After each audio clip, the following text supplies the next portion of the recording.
প্রত্যক্ষদর্শী ও পুলিশ সূত্রে জানা গেছে, ম্যানহাটনে শেভরোলেট কর্বেট ও মার্সিডিজ বেঞ্জের মধ্যে চলা ভয়াবহ রেসিং প্রতিযোগিতায় মেতে ওঠা দুটি বিলাসবহুল গাড়ির একটি নিয়ন্ত্রণে ব্যর্থ হয়ে প্রথমে পথচারীকে সজোরে ধাক্কা দেয়, এরপর উঠে পড়ে ফুটপাতে। বিকট শব্দে গাড়িটি আছড়ে পড়ে রাস্তার পাশের একটি ভবনের দেয়ালে।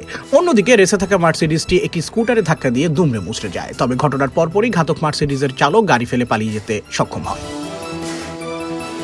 গুরুতর আহত অবস্থায় 34 বছর বয়সী ওই পথচারীকে দ্রুত হার্লেম হাসপাতালে ভর্তি করা হয়েছে। দুর্ঘটনায় অভিযুক্ত কর্বেট চালক এরিক তোরেস এবং তার আরোহীও আহত হয়ে একই হাসপাতালে চিকিৎসাধীন। পুলিশ ইতিমধ্যে হাসপাতালে তোরেসকে গ্রেফতার করেছে এবং তার বিরুদ্ধে বেপরোয়া গাড়ি চালানো ও জনজীবন ঝুঁকিতে ফেলার অভিযোগ এনেছে। এই মর্মান্তিক দুর্ঘটনাটি তুলে ধরেছে শহরের রাজপথে অনিয়ন্ত্রিত গতি ও ট্রাফিক আইন অমান্যের এক ভয়ঙ্কর চিত্র। এ বিষয়ে ক্ষোভ ও উদ্বেগ প্রকাশ করেছেন বিশেষজ্ঞরা।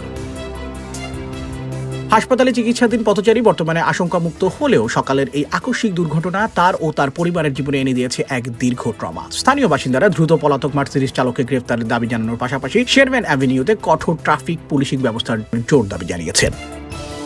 সায়েম শুভ, এটিভি USA, নিউ ইয়র্ক।